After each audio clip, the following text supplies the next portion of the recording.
Hey everybody, how's it going today? Thanks for joining me. I'm getting a bitrate warning. Who the heck knows what that means, so let me know if there's any issues going on. Thanks for being here, as always. I always appreciate it.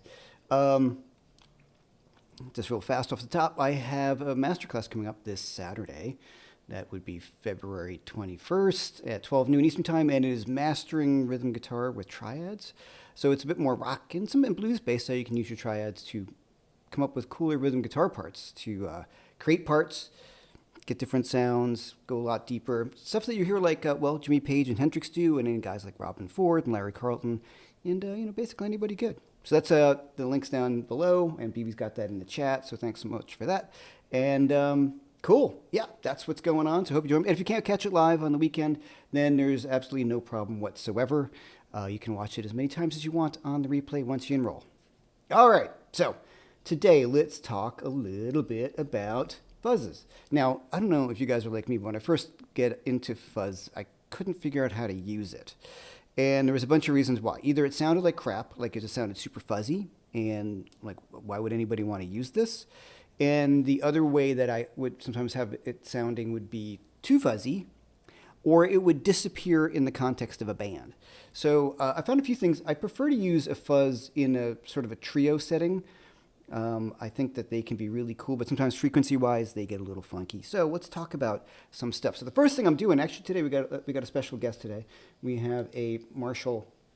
I have my Marshall down here, but right now I've got a Metropolis Metroplex, which sounds amazing. Let's just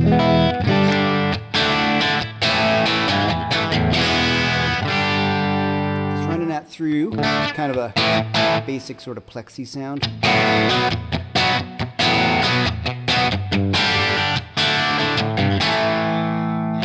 And then also, the great thing about a plexi is when you roll back the volume,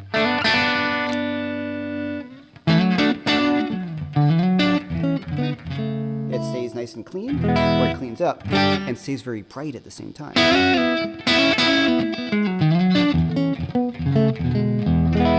So there we go. And that's our bass tone. I like that. Seems like a really great blues rhythm guitar part, you know.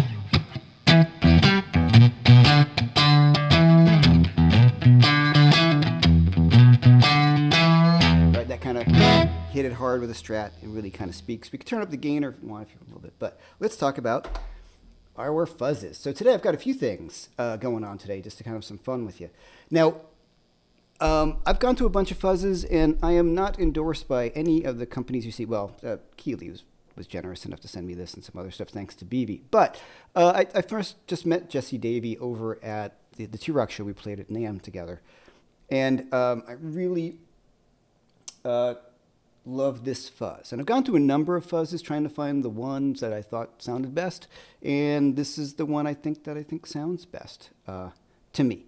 There are lots of them out there, and it's all in one. So we've got silicone and germanium in one. So right now, we're going to start off with the silicone fuzz. And let's just hear it first.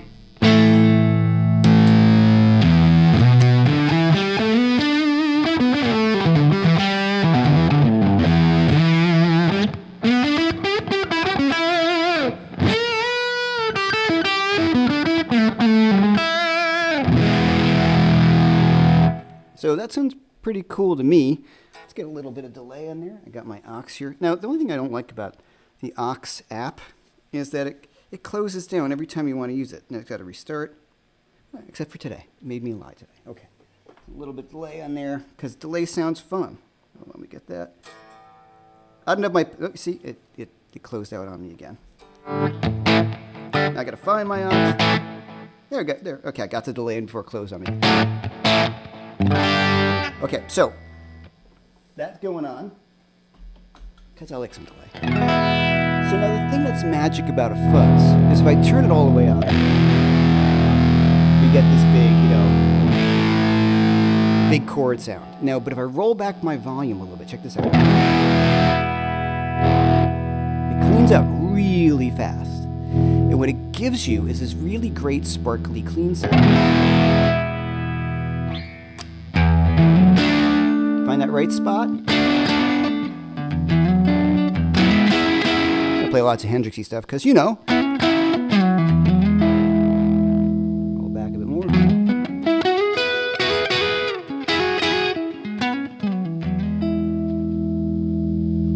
up. Now I'm on the neck pickup, so it's going to get fuzzier, but let me just stay on that bridge. Bring it down.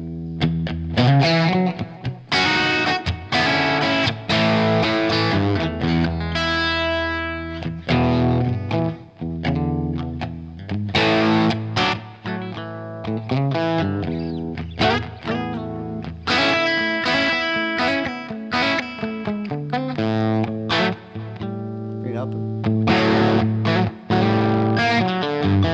You can play a little better too.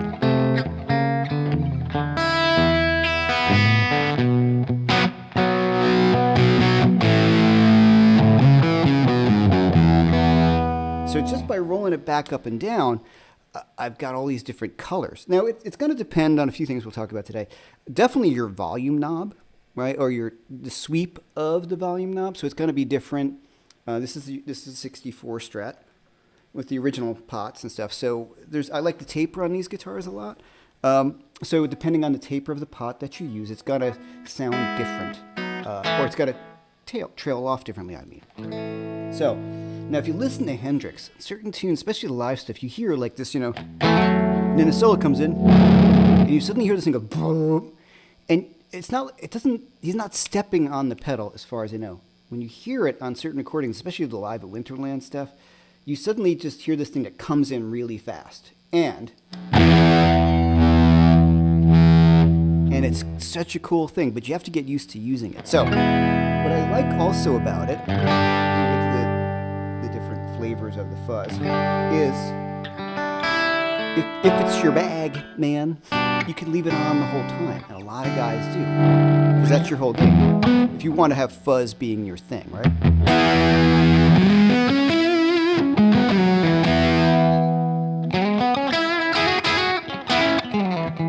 But for that real Hendrixy sound, that's a big part of the secret of the whole thing.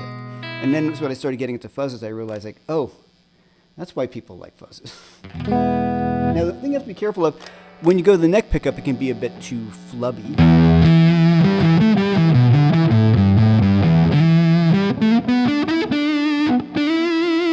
So that's an effect, You can get that kind of woman tone Clapton thing. So usually when I'm playing fuzz with the full volume, I will not use the neck.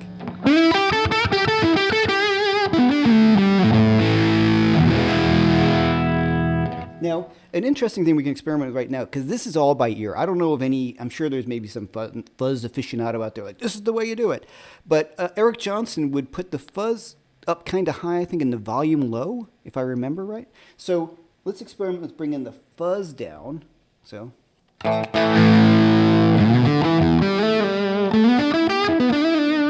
Right? That's a great sound. But now I'm going to turn the volume up. So I'm pushing the front end.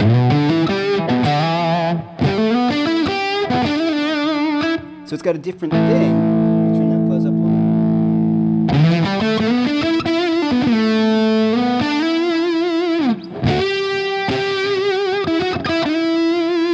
Right, so here it's actually, the envelope changes. So this is where that stuff gets really crazy and cool. The more you experiment, you're like, wow, if I just change the amount of fuzz, and if you change the amount of output, it makes a big difference. I'm looking at the questions, so let me put those to the side because I'm getting distracted.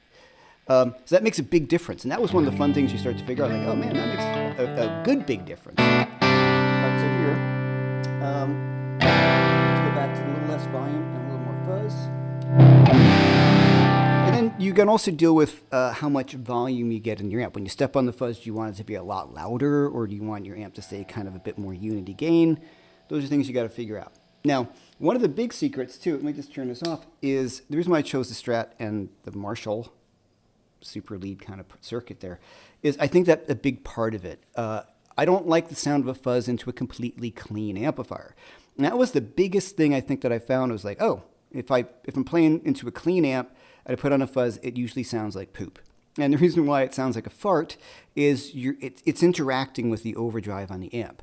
If you have too much overdrive on the amp, like full gain, full out thing, and you put on fuzz on top, it can get really like folds in on itself, like just sounds like, you know what I mean by folds in? It's like the note just becomes a mushy mess. So I always have a little bit of gain on the amp. Right? Now, let me just clean this up a bit.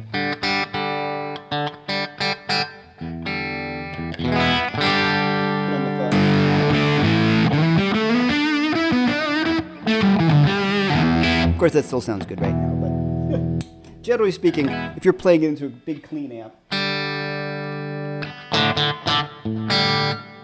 I don't like it as much. So an amp breaking up there, and then the way I treat my Marshalls or Two Rocks or any amp that I play, I have it set breaking up like this, and I just roll back my volume.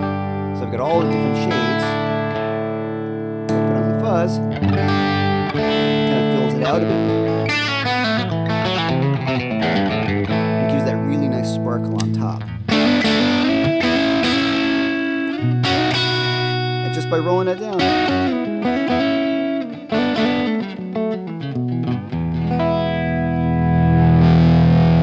you get all that stuff, which is, I think, is awesome.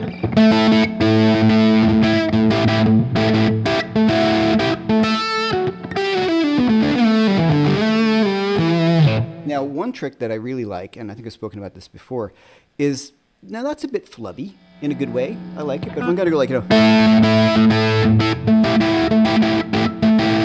might want a little more focus. I can roll back down.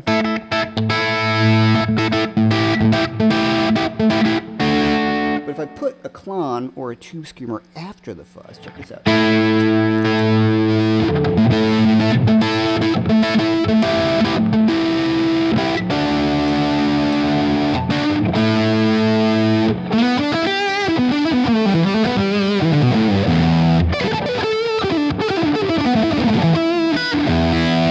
Getting a little bit more like Eric Johnson. It tightens things up. It gets rid of some of the, I don't want to say gets rid of the fuzz. It gets rid of, oh, also, sometimes if you have your fuzz on and you roll back your volume, you might get some extra noise. My phone keeps on trying to attach my camera. So as I roll back, sorry, as I kick in the Manus or a tube screamer, a clon or a tube screamer, it shaves down the low end and it boosts your mids, and as a result,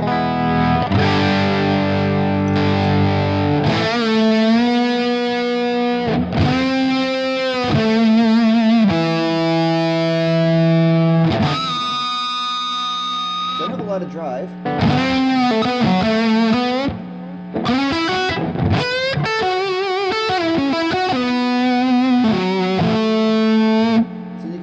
Of course, to get that where you want it.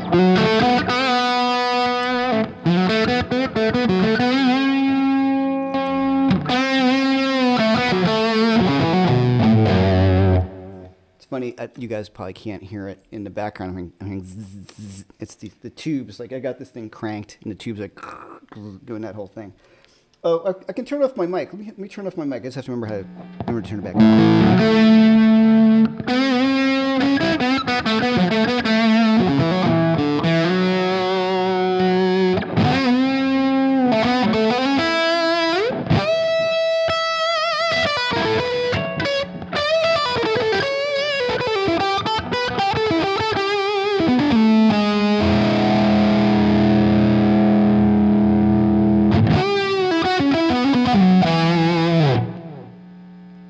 So for me, that gets a bit more of that Gilmore thing, as I just somebody just comment, the Gilmore way, right? So you're focusing that fuzz, and that's really, really, I found to be, made a big difference if I'm performing with a fuzz. And it doesn't need to be expensive stuff. I know this is expensive, but if you got a big muff, it'll do the same thing. My problem with big muffs, and I like big muffs, and that's kind of what this thing is right here, is sometimes they disappear in the mix of a band.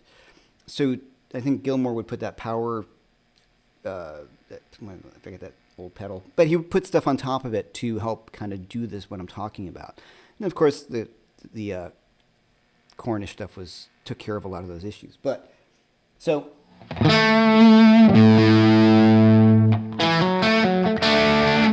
amp for a second. Now this light going on here, if I switch over to germanium, I like about this pedal is germanium fuzzes or germanium transistors are really heat sensitive. Whether it's hot, they kind of start to drift and they can sound really bad. Your great sounding fuzz. Like there's stories like Stevie Ray Vaughan keeping the his fuzz in a cooler with dry ice or something like that, if I remember hearing that right. So, you know, people can do that kind of stuff. What this does is it dials it in. So if I turn this, oh, sorry, I'm turning the wrong number. Here's the bias over here. I'm covering it. See? So you dial in the right voltage for the fuzz at that moment. So let's hear the difference between the two. Usually like softer.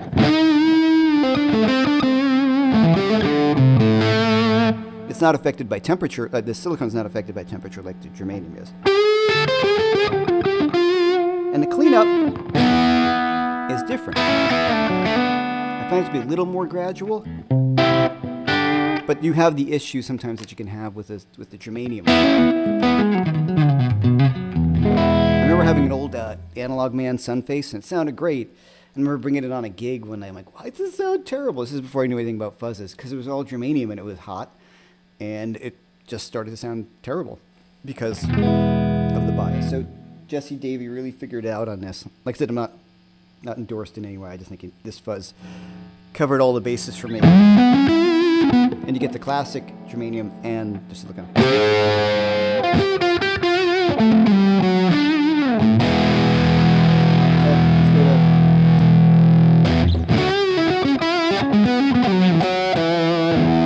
So you see, it's a little tighter sounding.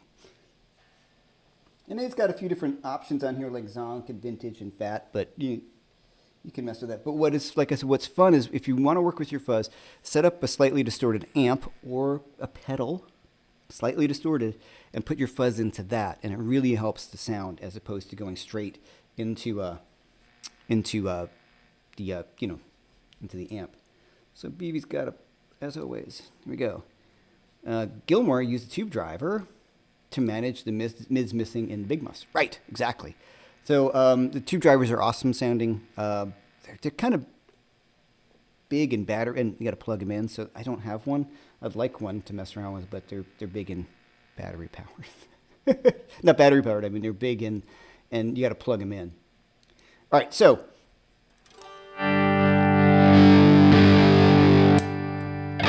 now a different sound, and it's kind of, I'm new with this one too, is this is by Past Effects. I think they're out of Australia.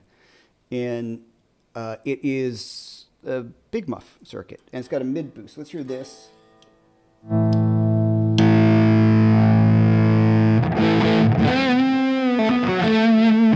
Now, I found this to be much more, because Gilmore's running into a clean amp. So if I dial up and clean up the amp a little bit, check this out.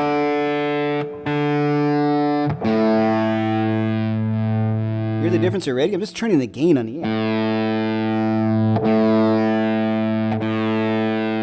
So I think that sounds better into a cleaner amp, the Big Muff like right here.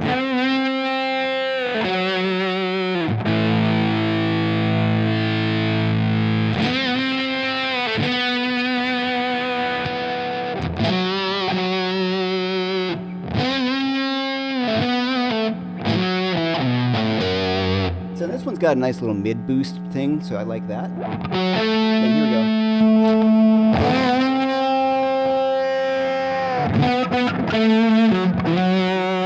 It has the same kind of effect. I turned down the drive because I don't really want gain. I just want to get the mid forward thing. But I really like this pedal so far. I can push those mids.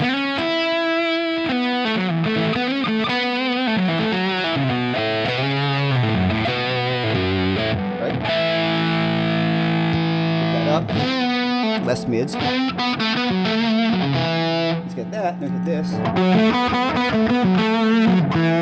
Right, so we're boosting. I took out the mid hump here that you could add in, which is, I think, the traditional sort of ram's head fuzz, into the Manus, which is a clon, to replace those mids that BV was so eloquently saying that Gilmore used the Butler tube driver with, or the color sound boost, right? Because Here.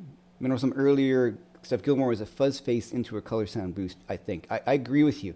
Now, the reason, little things too that I think we probably know about this because we all watch that pedal show and all these other things. I have my tuner here at the end, which does have a buffer, and this has got a buffer in it because it's a clon circuit and I have the buffer on. I do not want to put that in front of a fuzz, especially if I'm using germanium. And I find it also messes with anything with germanium in it, like my Octavia. You want to put a buffer after it because it ruins all that cool interaction that you get with your volume knob. So it's kind of annoying in one way because you're like, oh, like on my pedal board, I have that really cool routing system from Axis Guitar, which is cool because I can do that. I can bypass it and run everything this way. But sometimes I just wish I could plug everything in straight into a buffer and all the way through. But if you want to use a fuzz, and I found an Octavia, you have to put those before any kind of buffer because it just ruins the effect that you want. This cool thing of rolling back your volume and having it sound good. So, there's a Marshall at a clone.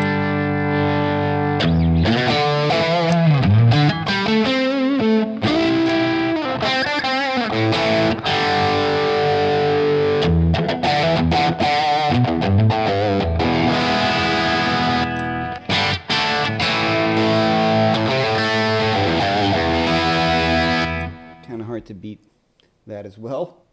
So yeah, that's kind of it. But now what I also think is fun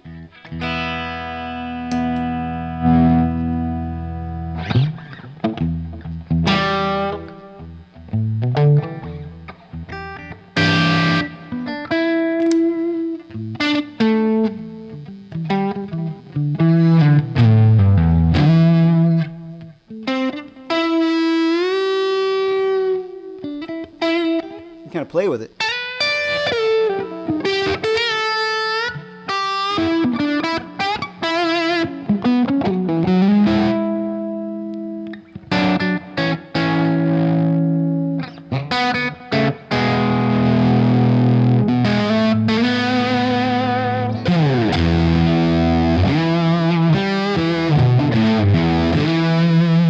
Right? So especially now, I'm playing it through my monitors because this thing is ungodly loud. If you can, so it's an approximation. It kind of sounds like that. I think it sounds good, but there's no replacement for you trying to do this in front of an amp at volume. It doesn't need to be like Marshall Super Lead volume, but it needs to be where the amp is doing its thing, breaking up a little bit. You're moving air, and then when you step on a fuzz, I find especially with the Strat, all these things suddenly make sense to me about Hendrix guitar playing. Like, how did he get those sounds and how did he get those great dynamics apart from being Hendrix, but there was like the sustain, volume and fuzz and the clarity on some of the notes, and that's a Strat with the fuzz. So it's a big part of the puzzle.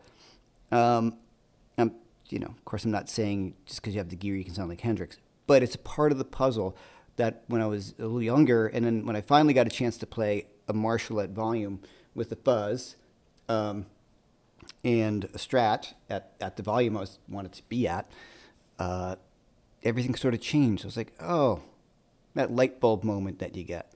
And I've talked about this before. Sometimes we're like, man, my stuff sounds terrible. Everything sounds terrible. And I go through that sometimes, and that's ridiculous because I've got some great amps. Just turn up a little bit if you can. That seems to solve all the problems that I've ever had. You just turn up and everything just sounds better for me, So, all right, any questions? Is the stream clear looking? It looks a little fuzzy on my end, but that doesn't mean anything because I'm monitoring it through some weird stuff, but let me know. So, any questions? I'm happy to talk about anything like that. Hey, Quincy. Thanks so much for the super chat. I appreciate it, man. You're the cat. Everybody go check out Quincy's page. What a great player, too. His Instagram, he posts stuff. Good work, my friend. Thank you. How do you work with a Fox tone? Is this it's the same as AAA and Octavia? I don't know. I'm not familiar. I know the pedal. I don't know. I wish I could answer that. I don't have enough. My knowledge is not that vast of the whole all the pedals out there. So I'm sorry. I wish I could give you an answer on that one. Sorry. What do you? Okay, so there's. Oh, hold on a second. Germino. Okay, here we go. Germino sounds really good. I haven't seen one in person, but they make a signature model for one of my heroes, William Duval. Yeah, right. It's not a Germino, as you said. It's a Metropolis, and it's great. I've been looking at George's amps for years, and I've known George, and unfortunately, he stopped making them because of all the reasons why small businesses are having a really hard time now, especially amp builders, with all the things that are just facts about the difficulties of being a small business right now. And I think he had some health issues, if I remember talking about long COVID or something. So, makes great stuff. And this one, I am borrowing it from my friends over at Pedals to the Metal. And, maybe it might be mine. I don't know. I'm thinking about it. Why would I want two super leads? Well, because this is from 1972. And, it's not as reliable. It's got master volume, a great master volume, and an effects loop, and 2 channels. It gets a Van Halen thing. It's a lot of fun. It's a lot of fun. So for recording and stuff, it'd be nice to have that. And I really like, my super lead sounds amazing. I mean, it's just ridiculous, but they're fun.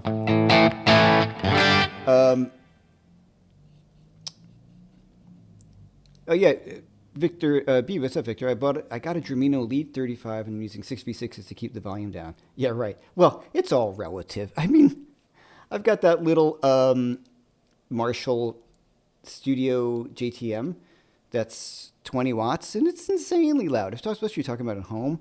So, and you guys probably know this. This is 100, and it's also got a 50 switch. There's only a few dB difference, which is a lot, but it's more about the headroom and the fullness of it. So, 50 watts is still amazingly loud, but it's not as big a difference. So, like a 30 watt amp is still kind of as loud. You know what I mean? So, here we go here. I need the effects loop, but they seem like an afterthought on a lot of amps. I've run into problems with them.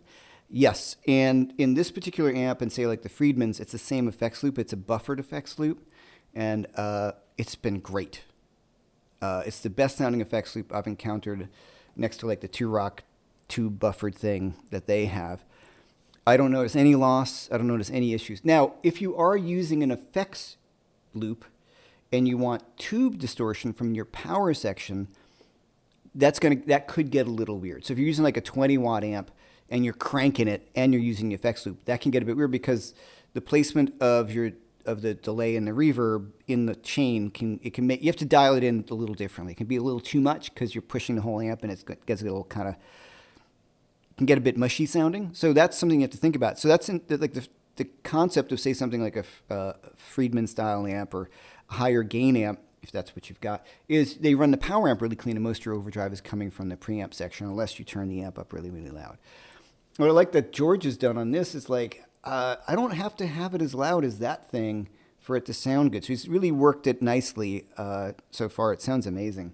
And it's got an effects loop, which I don't have hooked up right now, but huge difference because one of the reasons why I don't gig with my super lead, one, because, it's big and heavy and it's from 1972, and that doesn't make it completely unusable. It's just, I want to make sure everything's super reliable, and, it's an old amp. Stuff happens and whatever. But there's no effects loop, and I like having reverb and delay afterwards, and I want to use the amp's overdrive. So do I bring a power station? Then I'm bringing a big head and then a fret power station. And then you're doing all this stuff. I'd rather just have the effects loop in there and have the amp set to kind of barking. And then you can add your pedals in front of it and then have the reverb and delay in the effects loop. So that's kind of what I'm going for with this kind of stuff. And you can't do that with that.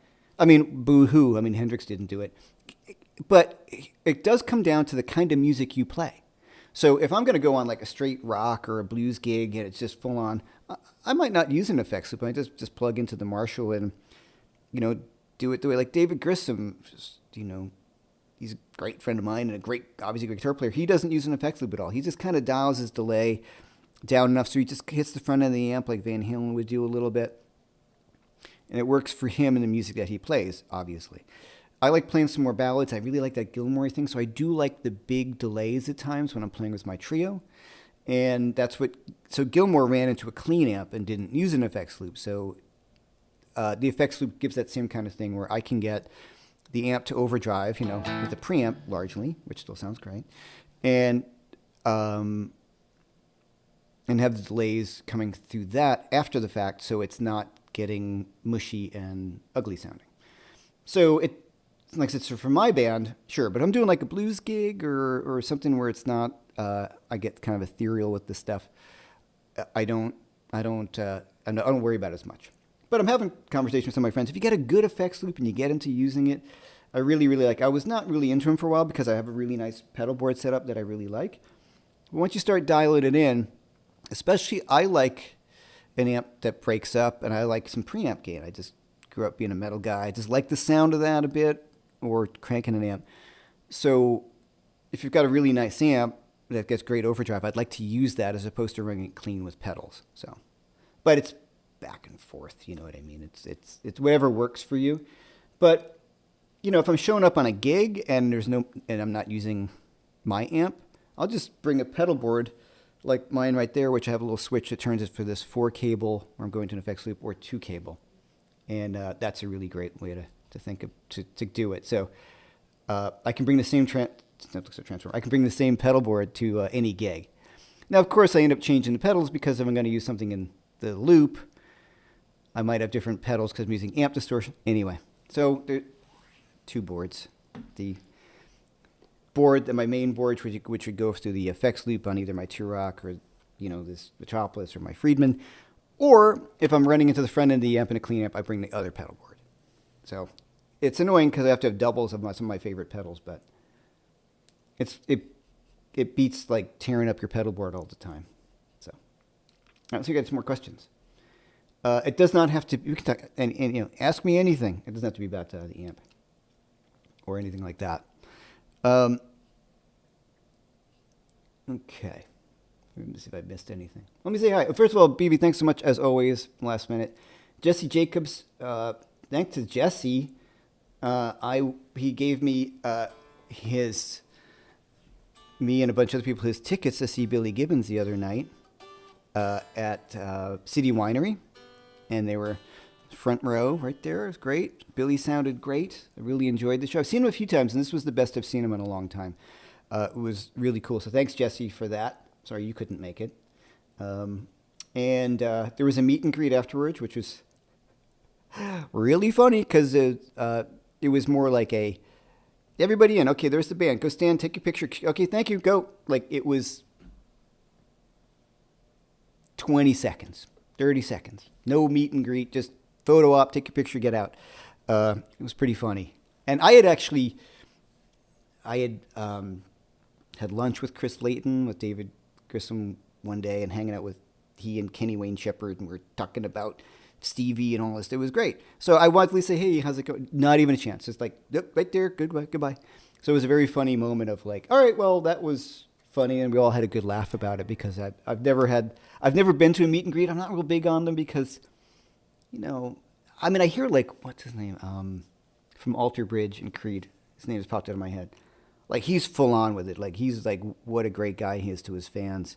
And he has a big meet and greet, and you actually get a chance to hang with him. He gives a guitar lesson, all this really, really cool stuff. This was like, yeah, in, out, see ya, bye-bye. You know, take your money, or take Jesse's money. But thanks, man. The show was really fun. It would have been more fun with you there, of course. You know, I was having a conversation today with my friend about the best Pink Floyd records, because we're nerds, and my friend Rob Bailey and I talk about this stuff all the time. That is my favorite record, too. How about, guys, what is your favorite Pink Floyd record? So we're talking like dad rock.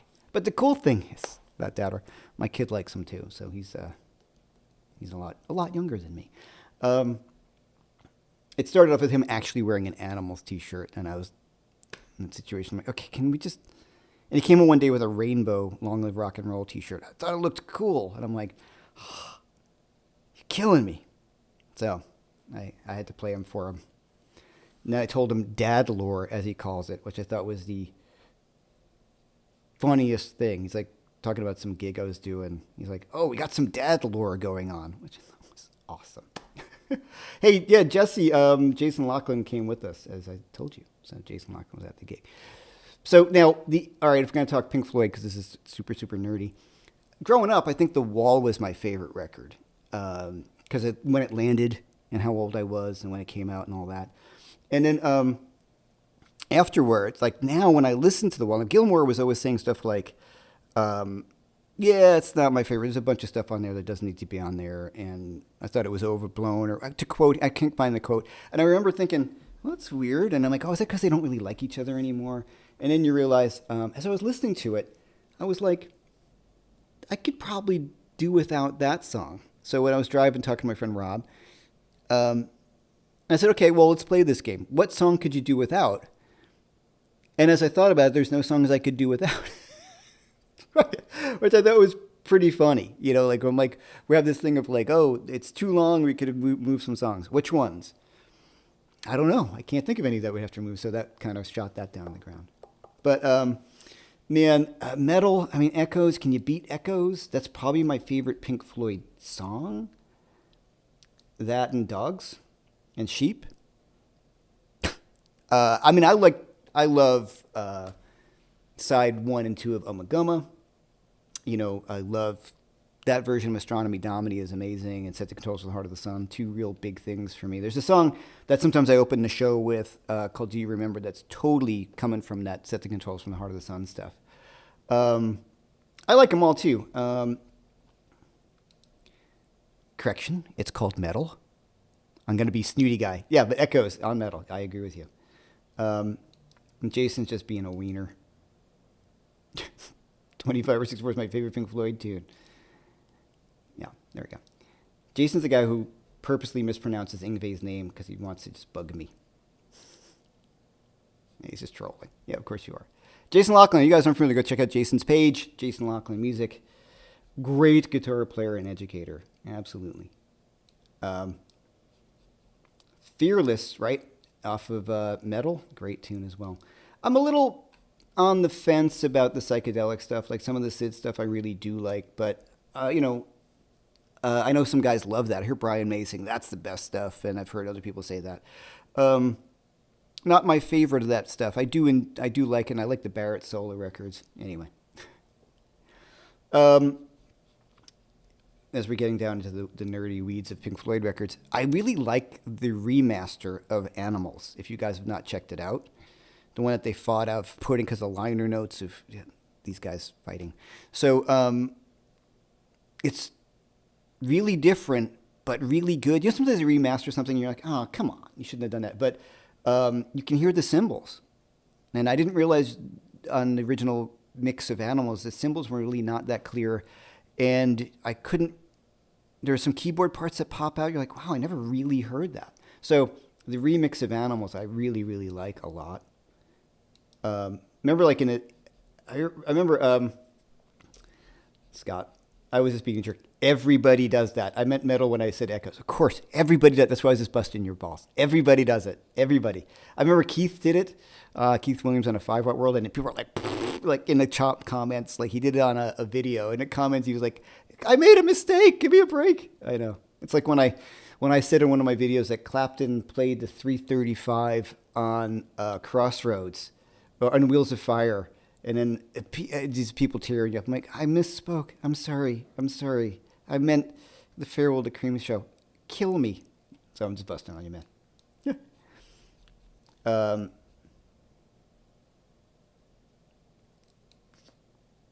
Okay. Oh yeah, we're getting into it. Yeah, I do like the pros and cons of hitchhiking, and I think Clapton sounds really great on that. It's pretty, Roger Waters Set Loose kind of record, but there's some stuff I like on that record, and I think Clapton plays really great. I think the best solo record for me is What God Wants, and that's got Jeff Beck on it, and it's got some of my favorite Jeff Beck guitar playing. But Joshua, man, yeah, I really like the pros and cons of hitchhiking. And I really think the Final Cut is completely underrated. All right. One Strike Against Animals is the mix. It's kind of weird. Which one, the original or the new one? We got this one right here. The new one or the original mix? So if you listen to the remix, that might have fixed what you're talking about. I think it sounds much better. All right. So I could talk about Pink Floyd forever, but maybe most people don't want to talk about Pink Floyd. Fuzzes. I have it in the closet. I don't have a battery in it. I actually have a Maestro fuzz tone, one of the original ones that Satisfaction was played on. And I got it, the story is I got it from a guy, my friend Mike and I worked as janitors at it was a Catholic school. After school in high school, we had to clean the school, which was a gig, you know, it was like 15. And the guy's like, you want this? Like my boss. I'm like, what is this thing? He's like, it's some sort of fuzz and the battery had wadded out in it. So I've got it fixed and it's cool to own and have. It still works. It's got the cable permanently attached, but it sounds like a fart. It's great. Oh, a Fuzz with Humbuckers. Good one. Oh yeah. Thanks, man. Oh, let's check that. Well, let's try, hold on. Let's try, I think this is in tune. My Les Paul. I did the wiring on the pickup and it decided not to work anymore. Probably this is going to sound great.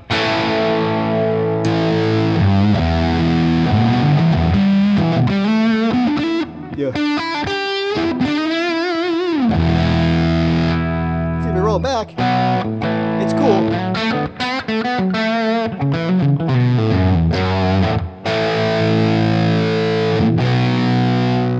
Right? But it doesn't have the clarity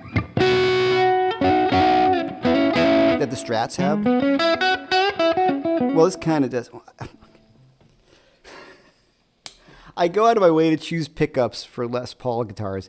These are the Ron Ellis or the throwbacks that have that a little bit more of that single coil quality to them as opposed to a big higher output. But I find I prefer fuzzes with single quality.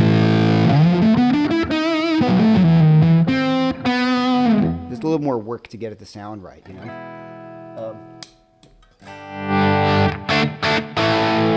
Okay, so. Let's let me go back to the Strat.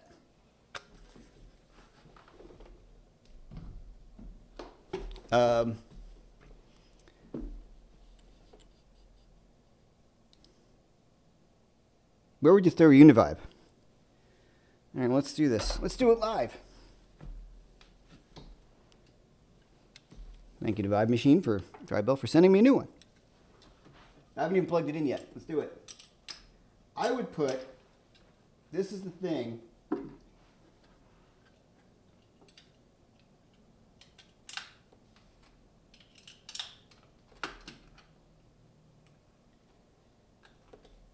The problem, I find it difficult because I'll plug it in both ways.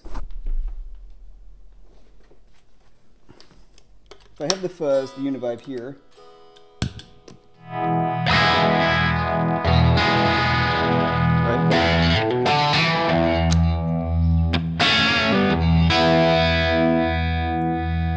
Like it there, but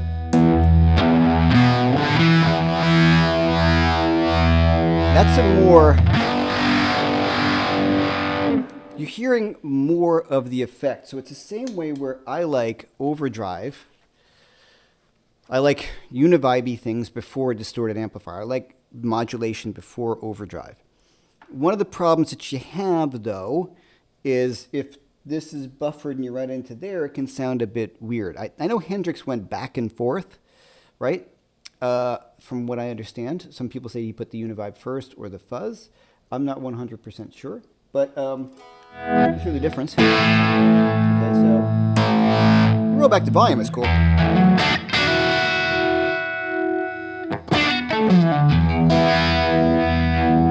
That's cool, but That's that really, it gets too throbby for me. So let's just see if I can do this.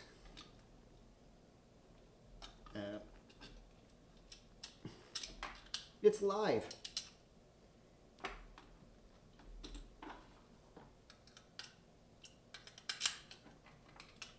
Is it gonna work? All right, hold on. It's live television, ladies and gentlemen. All right, is that gonna reach? I'll put it off camera. It's not gonna reach, but all right, let's hear that. Okay, so Univibe, gonna sound the same. Right?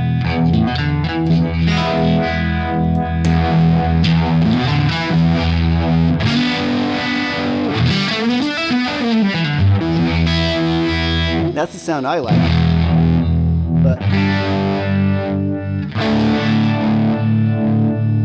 it can change the quality of the roll-off sometimes, but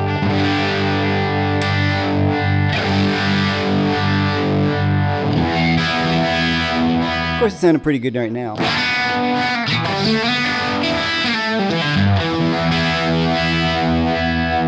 So that's the Univibe first into the fuzz. I prefer that sound overall. Here we go. It's BB popping over here. Okay, vibe before. Jimmy mostly vibe after Trower. Yeah. I like the vibe before. So yeah, but you hear the difference. Like one is more effecty. So thanks, BB. BB knows everything. Man, that must take all the mystery out of life. All your guitar. Here we go. Boom and fuzz with humbuckers or plus P90s or P90s. Yeah. Right, it's a different sound. I've got P90s too. They sound great. If you're going for like the classic fuzz sound, it's usually a single coils. All my guitars have humbuckers. You should get singles on a guitar. They're cool. I love having the option. Makes my life more fun.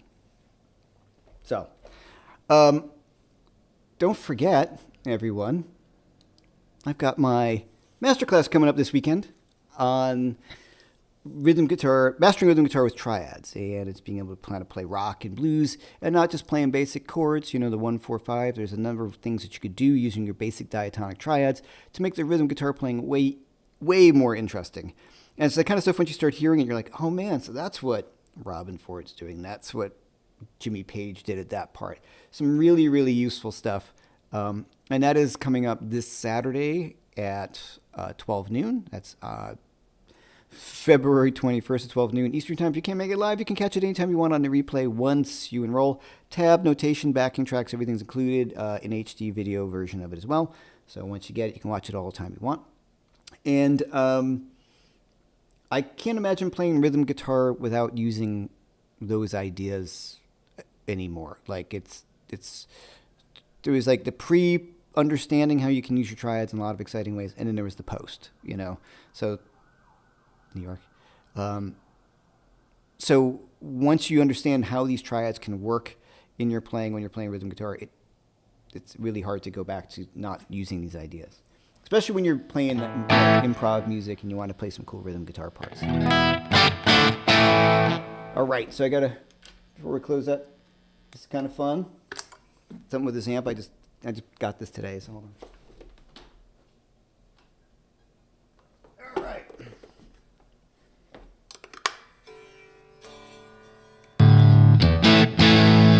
Let's put it on the Van Halen channel.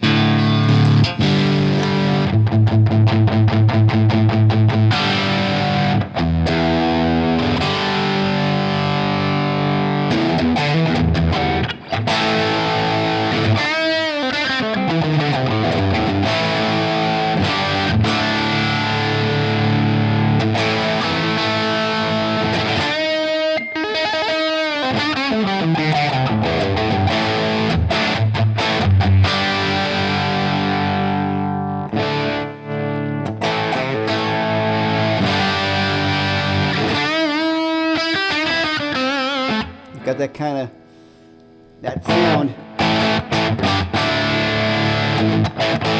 So that's pretty much everything cranked. Go back to the other channel.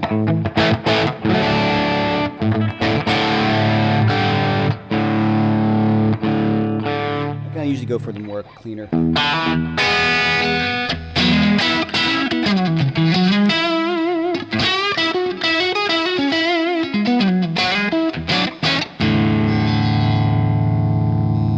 Got a bright switch in there. There you go.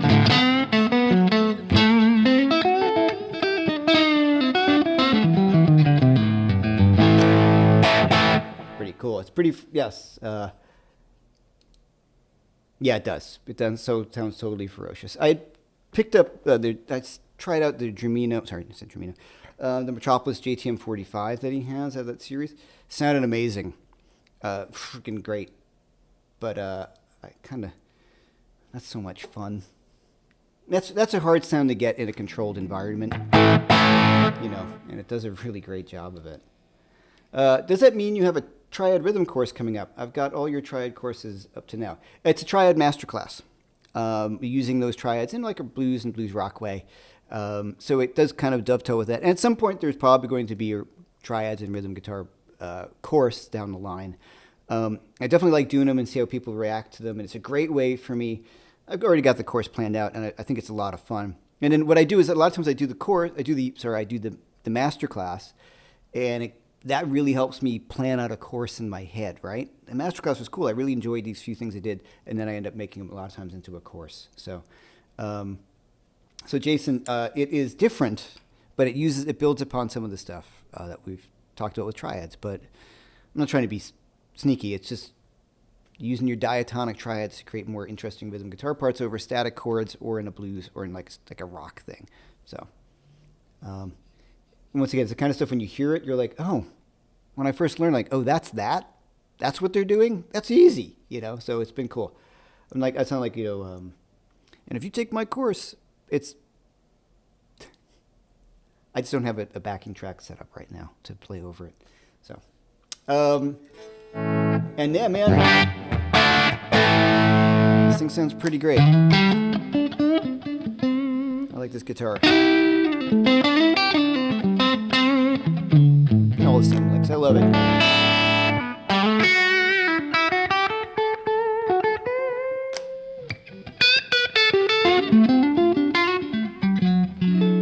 I like this guitar a lot for like rocky stuff. I don't play it that much. It's a great rock guitar. What do I mean by that? When I'm playing warmer stuff, it's a bit of a bright guitar, which is really cool. I don't want all my guitars to sound exactly the same, so this one, you know.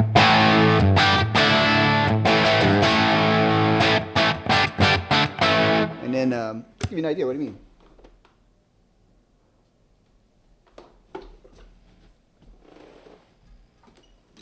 Oh.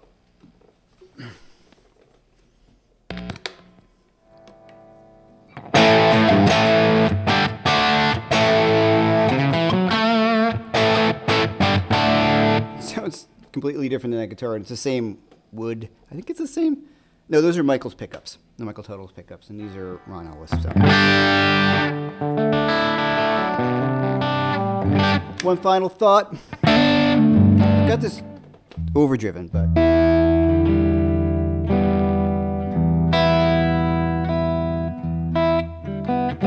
not sure it's going to come through, but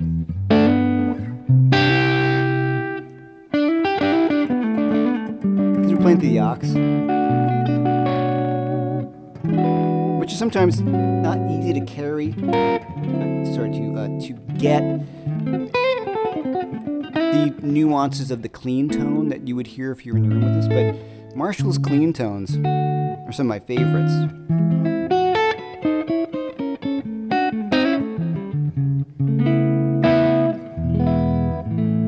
Yeah.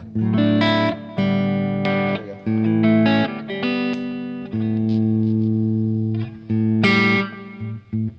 Marshalls are great, like the 4-input kind of thing. That's not 4-input, but it has the 2 volumes.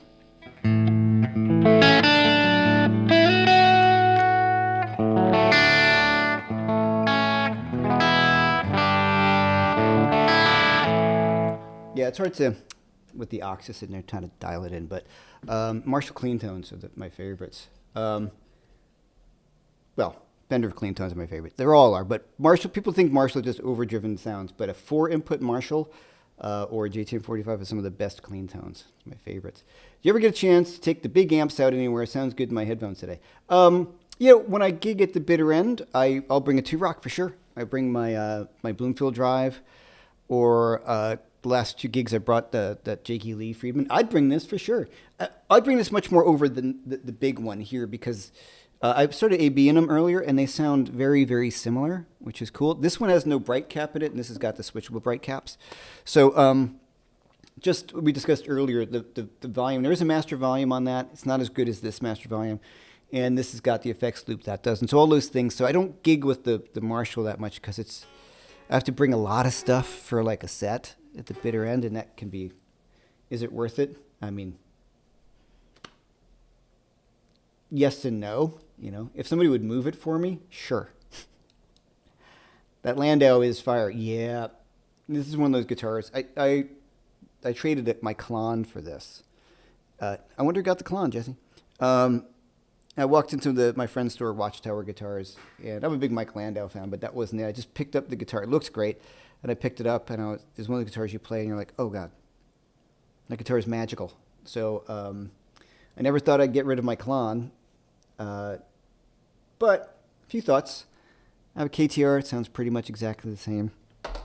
That sounds super close, and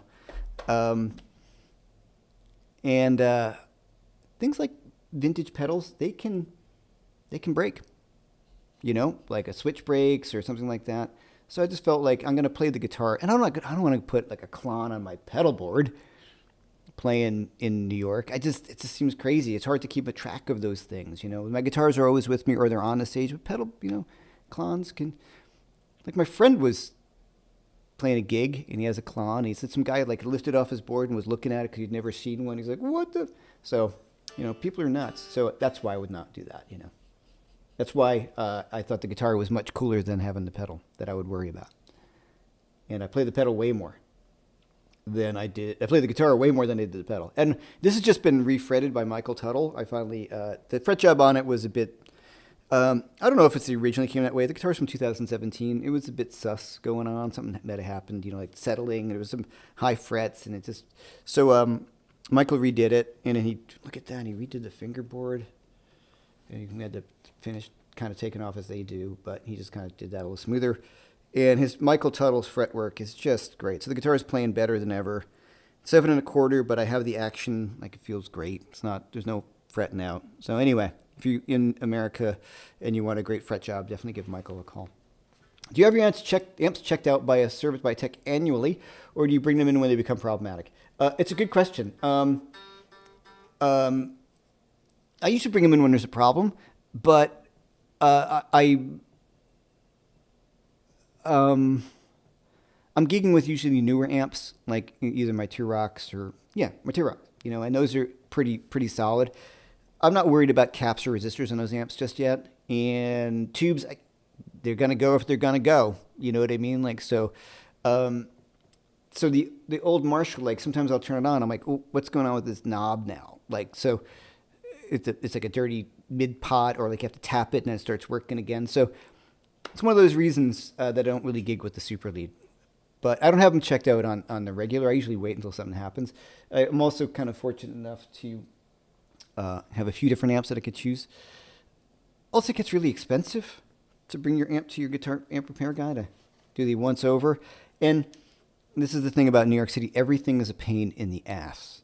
Like, for me to bring my amp to the guy who I've been using forever, I've got to drop it off at 30th Street Guitar. So I got to get my guitar and my amp. I got to get my amp into Manhattan and then pay the surcharge for entering Manhattan by car, or I got to take it by train, which I'm not going to bring an amp on the train. So I usually just wait until something happens. I'm looking for some amp guy who's not as somebody in Brooklyn who I think is great. I'm trying to find someone, but that's the reality of New York. I could drive my car into 30th Street on a Saturday. I could do that. It's just a pain. I could be done. It's just a pain. There's nothing easy when you have to bring heavy things in New York City. It's worth it. Everything else is freaking awesome. You know, I love living here, but that's annoying. Gigging's annoying. All right. A few more things and we're going to take off.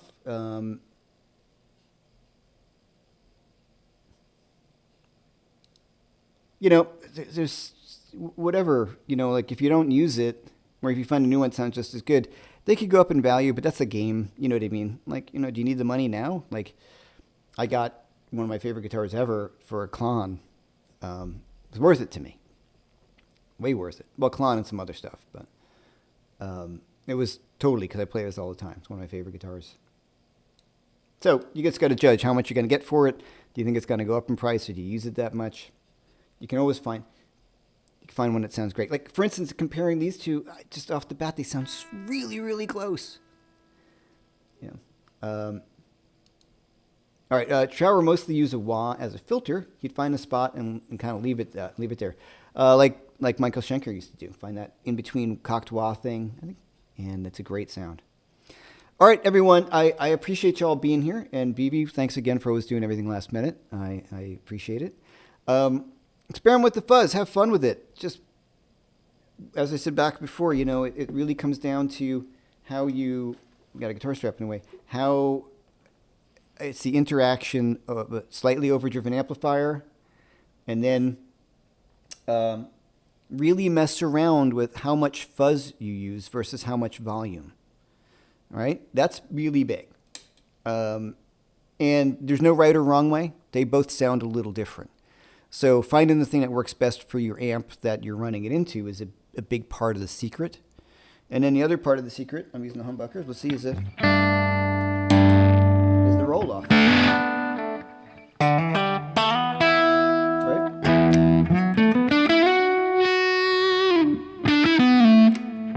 Well, that's cool.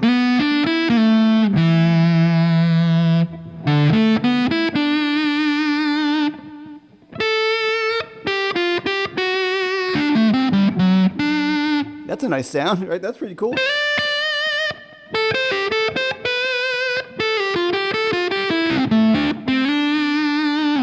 Oh, there's a great solo. It reminds me of the sound. You guys, if you have the latest Steven Wilson record, I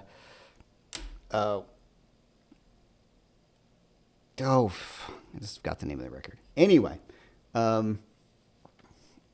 the show. My friend Jeff took me. He's like, come on, let's go. I'm like, I really knew nothing about Steven Wilson, which is weird because I saw that show. It's the first time I've seen a show in a long time that I was like, this is amazing from start to finish. And I had not really, the overview, that's the name of it. The overview is the new record. So the guitar player on that record is Randy McStein, who I knew he played the same night with me and Robin, and I knew a lot of people need him. And I didn't realize that was him on the record. And there's a solo at the end of the song, The Overview. He's a great guitar player. And has that same kind of like...